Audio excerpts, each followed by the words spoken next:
El tipo salió de mi casa a las 3:15 de la madrugada. Lo vi con mis propios ojos desde el coche, aparcado en la esquina, con las luces apagadas y el motor frío. Llevaba mi camiseta del Valencia CF. Esa que Clara usaba como pijama. Caminaba como si conociera el camino, sin prisas, sin mirar atrás. No fui a trabajar ese viernes. Pasé la mañana sentado en el coche, mirando la fachada del edificio, repasando en mi cabeza todas las veces que me sentí un idiota sin saber por qué. Ahora sabía por qué. El muy cabrón había dormido en mi cama. Con mi mujer. Quizá incluso había usado mi cepillo de dientes. Pero lo peor no fue eso. Lo peor fue que Clara me mandó un mensaje a las 8:30, como siempre, ¿hoy quieres lentejas o pisto? Como si nada.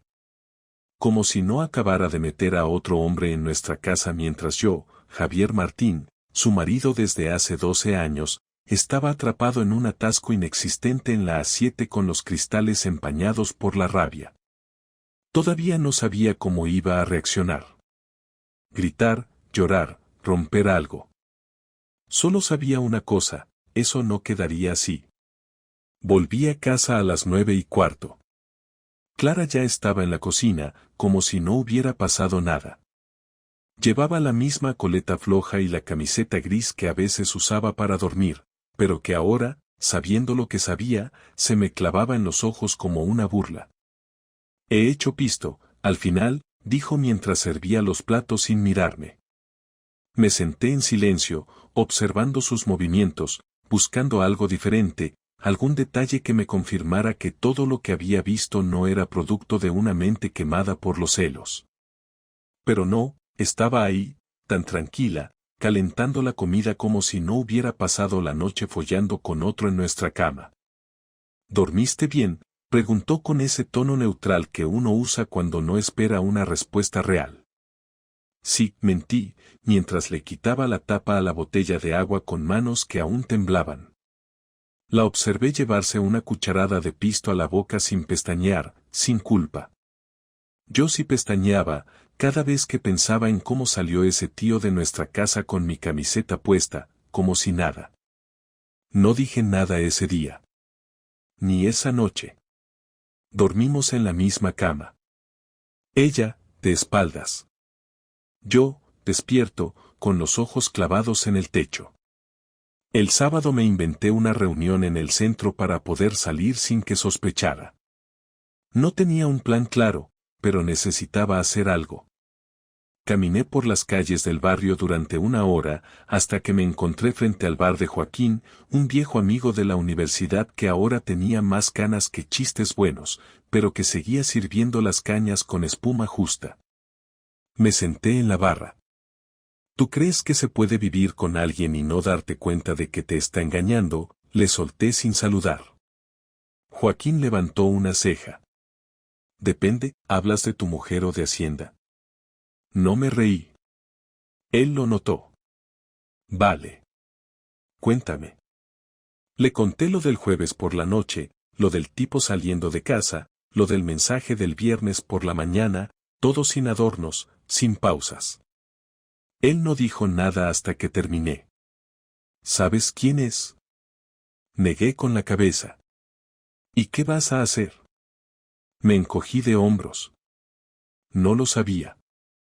Pero ya había decidido una cosa, no me iba a quedar quieto. Necesito saber quién es. Saber desde cuándo. Saber si ha estado en mi casa antes. Joaquín asintió y se sirvió una caña. Tengo un primo que instala cámaras. De las pequeñas. Sin cables.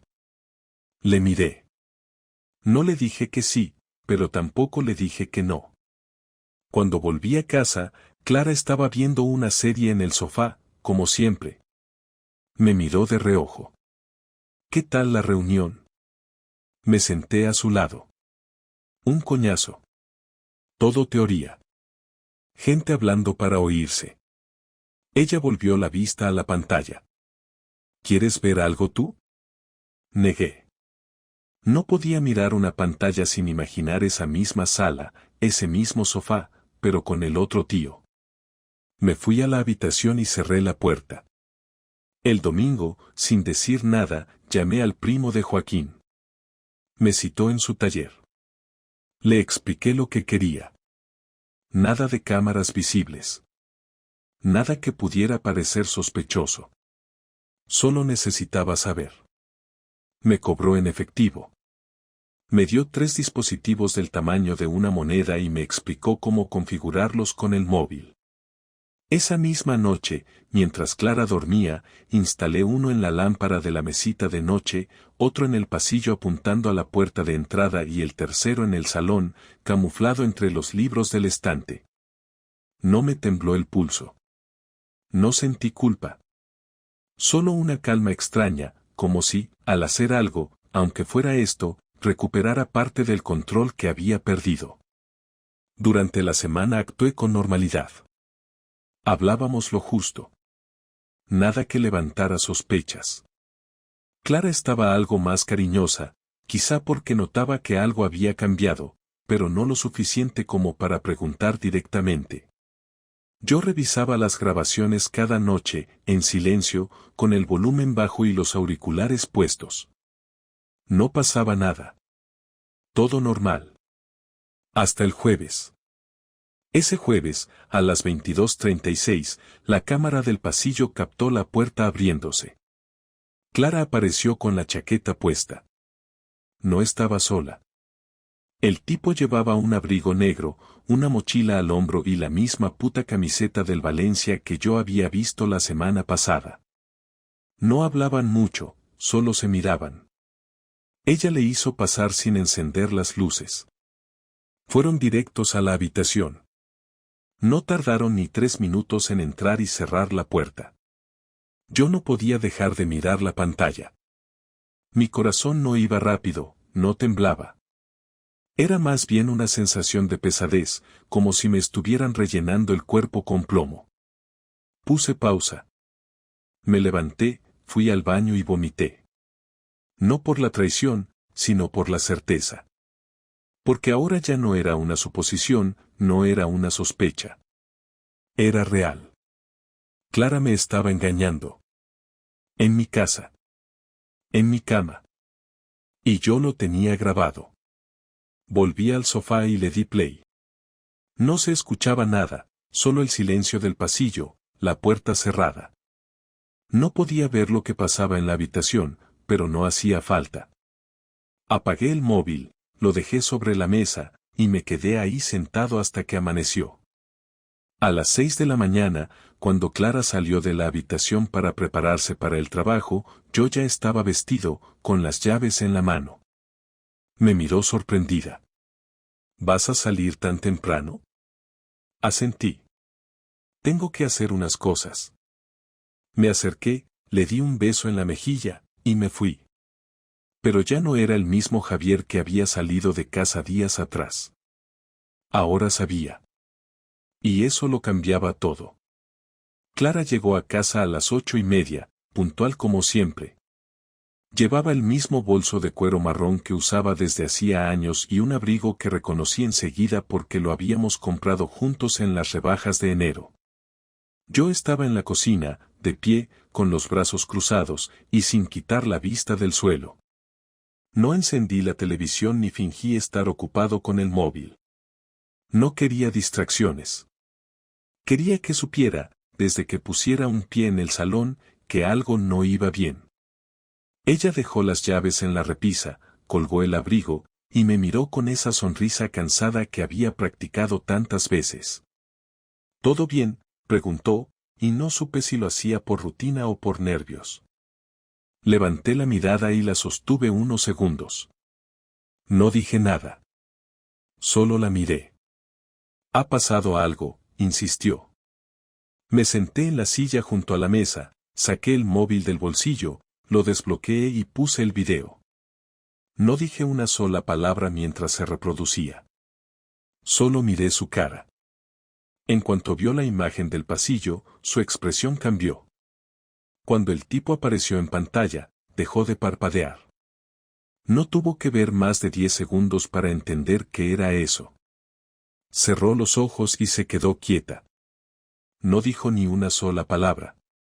Cuando el video terminó, volví a guardar el móvil en el bolsillo. ¿Desde cuándo?, pregunté. Ella se quedó callada. Clara, ¿desde cuándo?, repetí, más fuerte esta vez. Ella se sentó al otro lado de la mesa, apoyó los codos y se cubrió la cara con las manos. No sé qué decirte, murmuró. Podrías empezar por decirme la verdad, le solté sin gritar pero sin suavidad. Hace unos meses, dijo finalmente, sin mirarme. ¿Cuántos meses?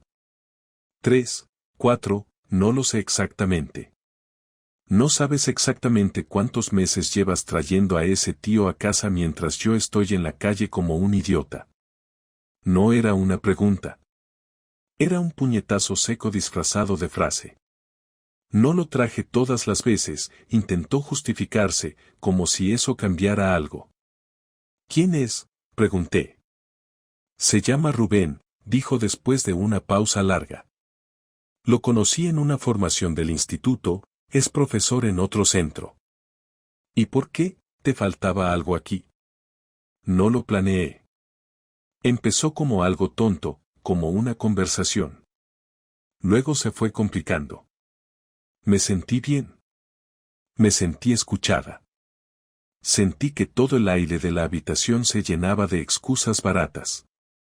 Escuchada, no te escucho yo cada día, no he estado siempre aquí, ¿quién hace la compra? Clara, ¿quién limpia el baño cuando tú estás cansada? ¿Quién te cubre cuando tienes que corregir exámenes los domingos por la noche? ¿Qué más querías? Un público aplaudiendo cada vez que hablas. No es eso, dijo, y por primera vez la vi con rabia. No todo se mide con tareas y favores.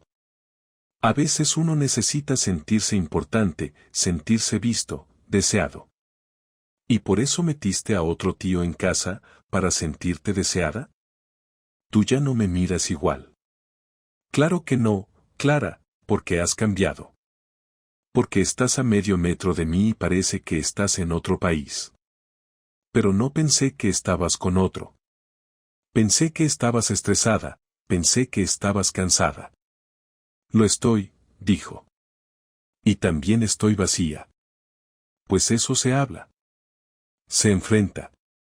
No se resuelve con un polvo a escondidas mientras tu marido está trabajando o en el coche esperando a que se te pase la fase de sentirte vista por otro imbécil. Se quedó en silencio. Respiraba con fuerza. No pensaba dejarte. Nunca pensé en eso.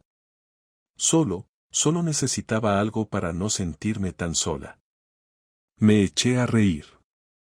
No porque hiciera gracia, sino porque no podía creer lo que estaba oyendo.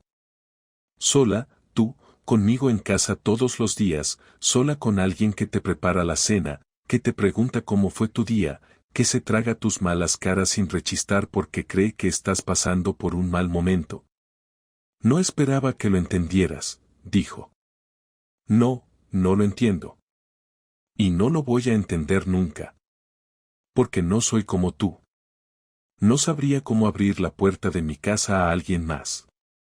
Y mucho menos dejar que se acueste en mi cama y luego quedarme tan tranquila como si no pasara nada. Lo siento, dijo. Y lo dijo como si eso valiera algo. Como si pudiera deshacer todo con 2 palabras. ¿Se acabó con él?, pregunté, aunque ya conocía la respuesta. Sí, dijo. Hace una semana. ¿Y lo de anoche que fue entonces, una recaída? Ella tragó saliva y no respondió. Se lo confirmé con la cabeza. Vale. No tienes nada más que decir. Ya sé todo lo que necesito. Me levanté de la silla. Ella se levantó también. ¿Qué vas a hacer?, preguntó con un hilo de voz.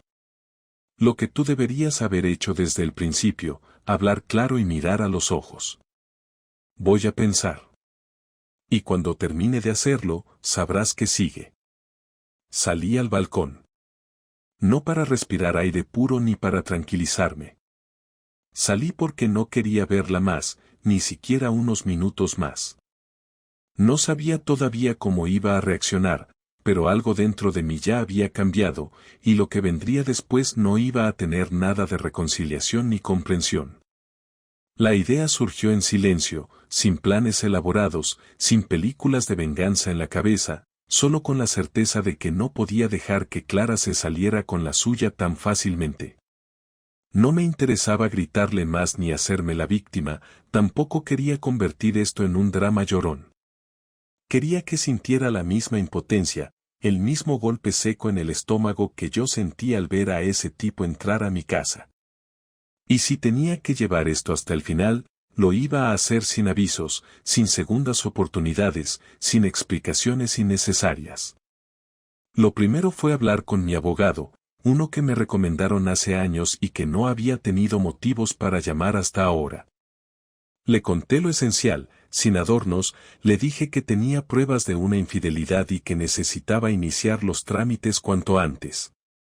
Me dio una cita para el lunes a primera hora. Luego fui a la casa de mi hermana Laura, le conté todo y le pedí que me guardara unos documentos, ropa y el portátil de trabajo. No quería dejar nada importante en la casa. ¿Vas a irte ya?, me preguntó. No. Todavía no. Falta una cosa. El sábado por la tarde, mientras Clara creía que yo estaba con unos amigos en una comida, volví a casa sin hacer ruido. Sabía que no estaba. Se había ido al centro a comprar regalos de cumpleaños para una compañera del instituto. Entré con cuidado, revisé que no hubiera nadie, y empecé a sacar cosas. Solo lo esencial. Dejé la ropa de diario, las zapatillas viejas, los libros que no me importaban. Tomé los papeles importantes, las fotos familiares que me interesaban, la pequeña caja con los documentos del banco y algunos recuerdos personales. Lo metí todo en 2 mochilas grandes y las llevé directo al coche. Luego volví al salón, conecté el portátil al televisor y copié el video de Rubén entrando a casa. Le agregué una nota escrita, simple, con la letra bien clara para que no hubiera confusión: esto no es una discusión, es una decisión. Ya sabes por qué. Dejé el sobre encima del mueble del televisor, al lado del mando, donde sabía que lo vería apenas entrara. Me fui justo antes de que cayera la noche. Esa noche dormí en el sofá de Laura. No pegué un ojo, pero tampoco me sentí derrotado. Era raro, como si mi cuerpo todavía no hubiera procesado del todo lo que había hecho. A la mañana siguiente revisé el móvil y vi 3 llamadas perdidas de Clara y 4 mensajes. El primero decía: ¿dónde estás? El segundo: ¿qué significa esto? El tercero: no puedes hacerme esto. Y el cuarto: ¿podemos hablar, por favor? No contesté. Guardé el teléfono en el cajón de la mesita y me fui a dar una caminata larga, sin rumbo fijo. Volví a media mañana, desayuné algo rápido, y me puse a ordenar los papeles con la ayuda de Laura. Le conté todo lo que había hecho y lo que pensaba hacer. Me escuchó sin interrumpirme. ¿Y qué esperas conseguir con esto?, preguntó cuando terminé. Nada. Solo quiero que lo sepa. Que entienda que no voy a quedarme mirando mientras me humillan en mi propia casa. Ella asintió. No me parece mal. Pero ten cuidado. Hay gente que no sabe perder. El lunes a las 8:30 estaba en la oficina del abogado. Le entregué el video, los documentos, y todo lo necesario para iniciar el proceso de divorcio. Me explicó los plazos, las opciones, lo que podía pedir, lo que no. Le dije que no quería pelear por la casa, ni por el coche, ni por nada material. Solo quería salir limpio, sin deudas, sin ataduras. Y que constara en los papeles que había una causa concreta para la separación.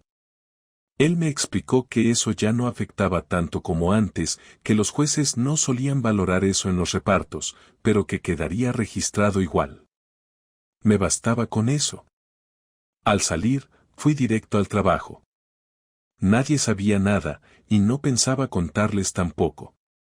Quería que todo se manejara fuera del ruido, sin espectáculo. Clara me llamó esa misma tarde. No contesté. Me escribió: necesito verte, hablar contigo. No puedes irte así. La bloqueé. Esa noche volvió a llamar desde otro número. Esta vez contesté.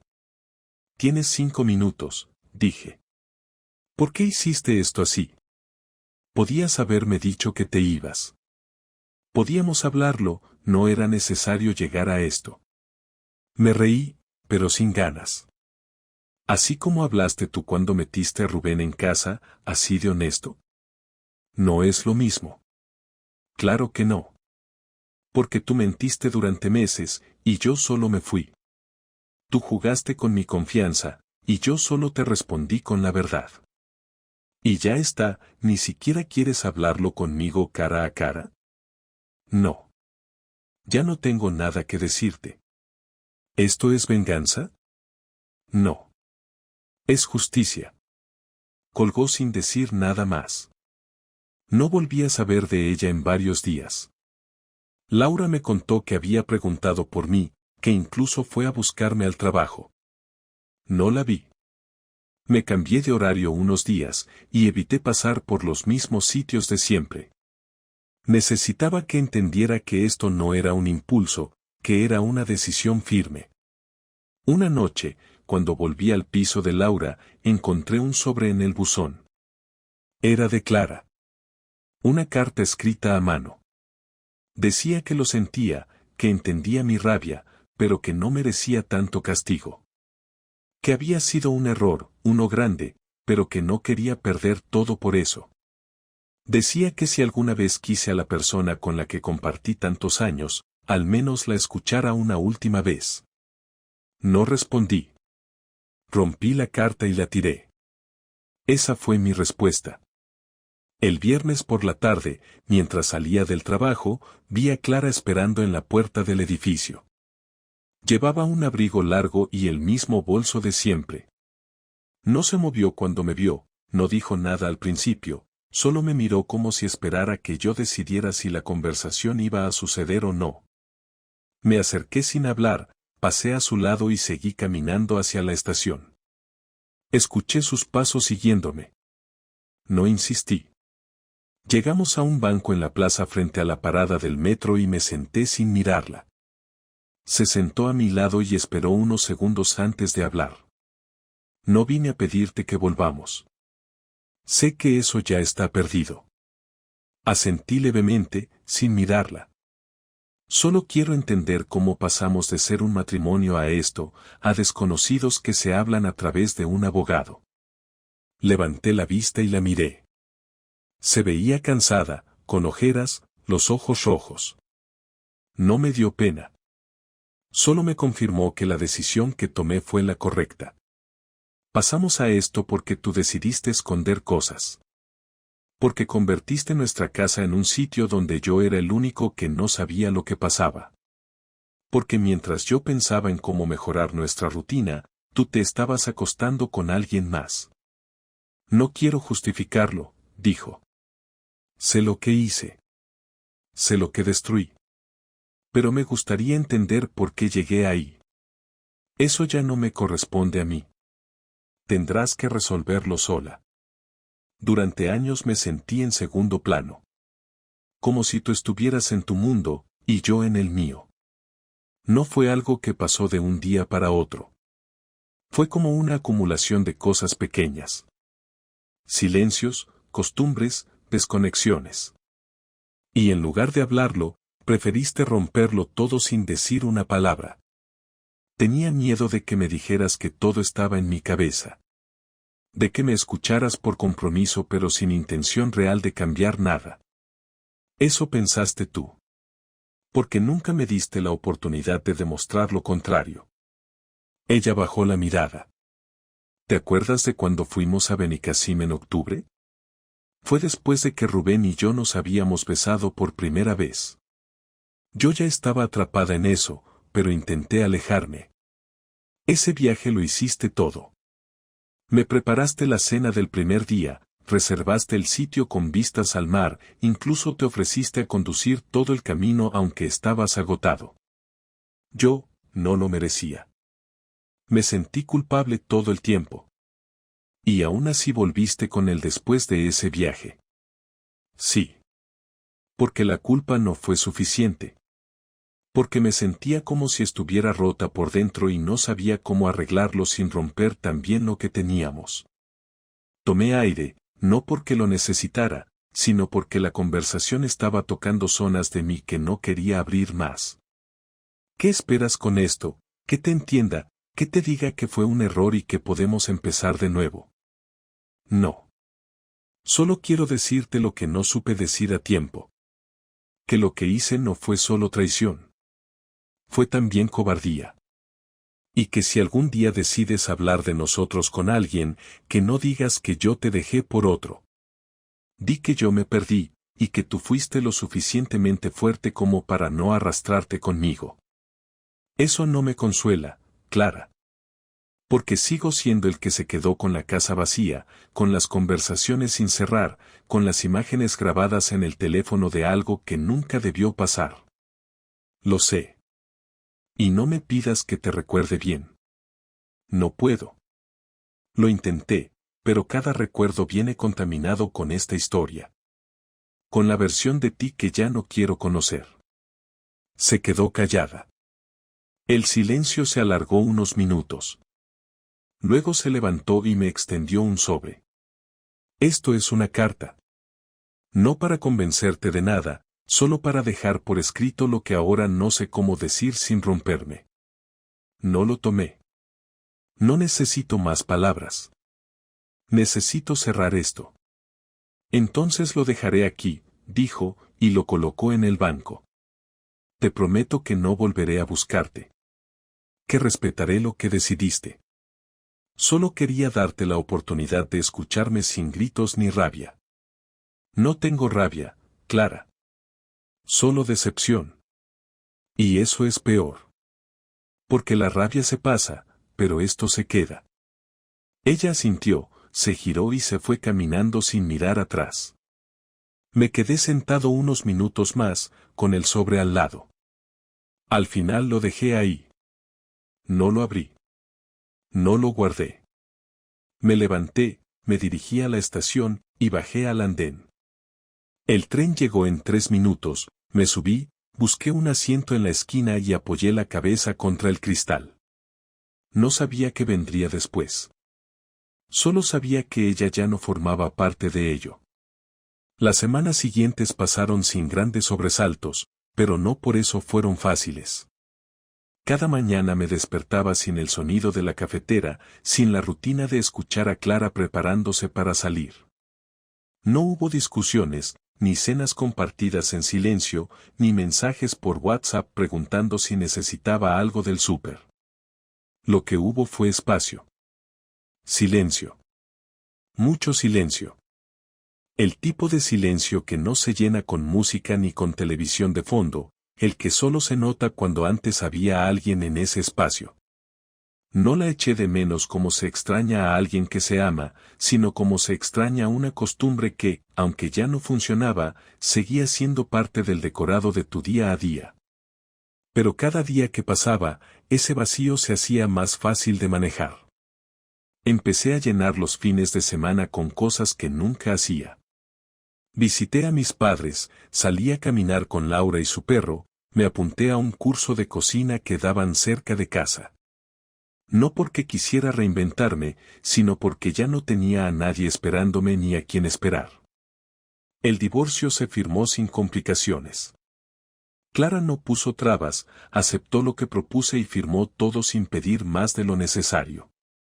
Cuando terminamos de firmar los papeles en el despacho del abogado, me miró un segundo antes de irse y dijo, «Siento que esto haya terminado así». Le respondí que lo que me dolía no era que terminara, sino como eligió hacerlo. No hubo más palabras. Salió del edificio y no he vuelto a verla desde entonces. No he tenido la necesidad de buscarla en redes ni de preguntar por ella. Tampoco borré su número ni sus fotos, pero ya no reviso nada. Es como tener un cajón lleno de cosas viejas que sabes que están ahí, pero no necesitas abrir nunca. Una noche, mientras cenaba solo en el salón de Laura porque todavía no había encontrado un nuevo piso para mudarme, mi sobrino se me acercó y me preguntó si yo creía que todas las parejas se separaban porque uno de los dos hacía algo malo. Me sorprendió la pregunta, porque apenas tiene 11 años. Le dije que no siempre, pero que cuando alguien traiciona la confianza, es difícil volver a construir lo que había antes. Él se quedó pensativo y luego dijo, entonces mejor no romperla desde el principio, ¿no? Asentí. Me pareció la lección más simple y más precisa de toda esta historia. Ojalá Clara la hubiera aprendido antes. Volví a mi antigua rutina de trabajo sin grandes cambios, aunque ahora iba y venía con otra actitud. Ya no tenía que apurarme para llegar a casa, ya no tenía que planear cada cena pensando en compartirla. Me tomaba más tiempo en la oficina, no porque fuera más productivo, sino porque no tenía a nadie esperando. A veces cenaba solo en algún bar, otras veces con compañeros, pero sin forzar nuevas amistades ni buscar consuelo en historias ajenas. No estaba triste, pero tampoco feliz. Estaba tranquilo, que en esos momentos era suficiente.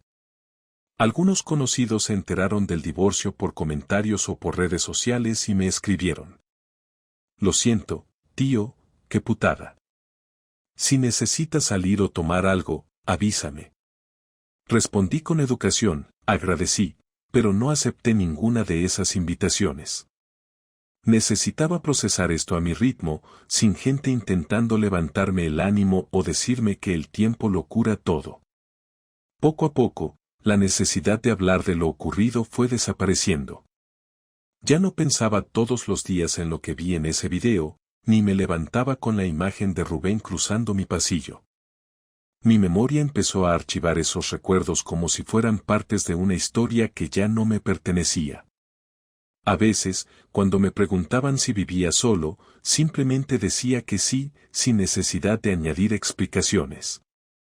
Otras veces alguien comentaba que me veía más tranquilo, más sereno.